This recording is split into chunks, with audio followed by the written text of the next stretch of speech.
Kudüs'ün dar sokaklarında gezerken kulağınıza bazen alışılmadık bir ezgi çalınabilir. Ne Arapçadır ne de İbranice. Dağların dili Kürtçedir o. Bu ses binlerce kilometre öteden Kürdistan'ın dağ köylerinden taşınmış bir kültürün izlerini taşır. Bu sessiz ve nispeten az bilinen topluluk İsrail'de yaşayan Kürt Yahudileridir. Kürt Yahudilerinin tarihi oldukça derindir. Kökleri M.Ö. 8. yüzyıla Asur sürgünleri dönemine kadar uzanır. Yahudilerin bir bölümü o dönemde İsrail'den sürülmüş ve Kürdistan'ın dağlık bölgelerine yerleşmiştir.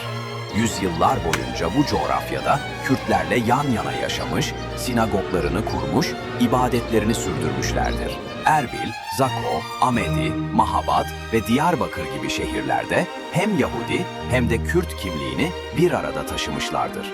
Bu uzun tarihsel süreç onları hem Kürtçe konuşan hem de Tevrat'ın geleneğini sürdüren bir halk haline getirmiştir.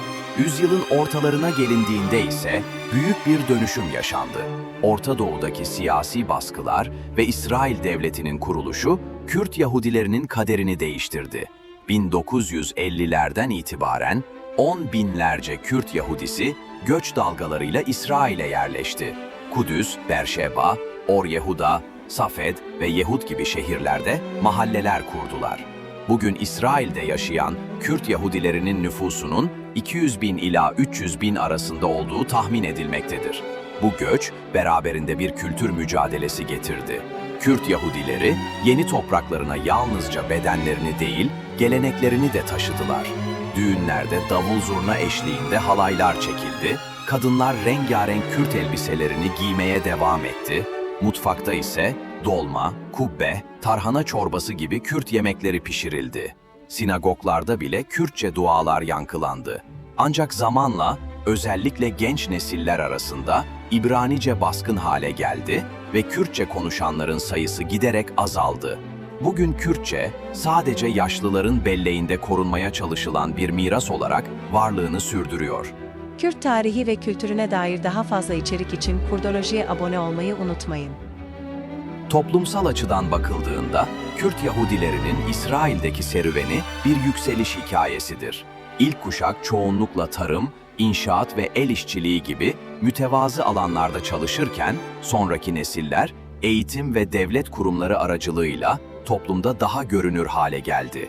Bugün Kürt Yahudileri arasında akademisyenler, sanatçılar, müzisyenler ve üst düzey siyasetçiler bulunuyor. Kürt Yahudilerinin diğer Yahudi topluluklarından ayrılan bazı özgün özellikleri vardır.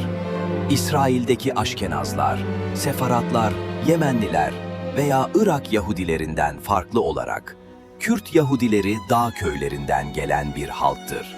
Konuştukları dil Kürtçedir. Düğünlerinde Arap udunun değil, Kürt davulunun sesi vardır.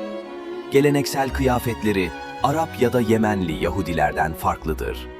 Bu özgün kültürel kodları onları İsrail mozaiğinde küçük ama eşsiz bir taş haline getirmiştir. Bugün Kürt Yahudileri yalnızca kendi geçmişleriyle değil, Kürt halkının bugünkü mücadelesiyle de bağ kurmaktadır.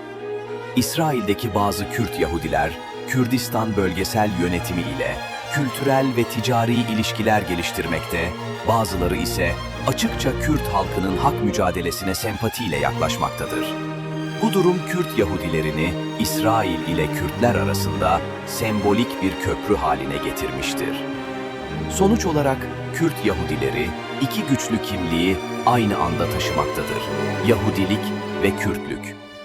Bu kimlikleriyle hem tarihten beslenirler hem de geleceğe dair bir iz bırakırlar. Kudüs'ün sokaklarında yankılanan Kürtçe ezgiler, onların varlığının sessiz ama derin bir hatırlatıcısıdır. Peki, sizce bir topluluk, tarihsel köklerini ve kültürel kimliğini modern bir toplumda nasıl koruyabilir? Kürt Yahudilerinin hikayesinden yola çıkarak, kendi çevrenizde hangi kültürel mirasların korunması gerektiğini düşünüyorsunuz ve bunu sağlamak için neler yapılabilir? Fikirlerinizi yorumlar kısmında belirtebilirsiniz. Bir sonraki videomuzda görüşmek üzere.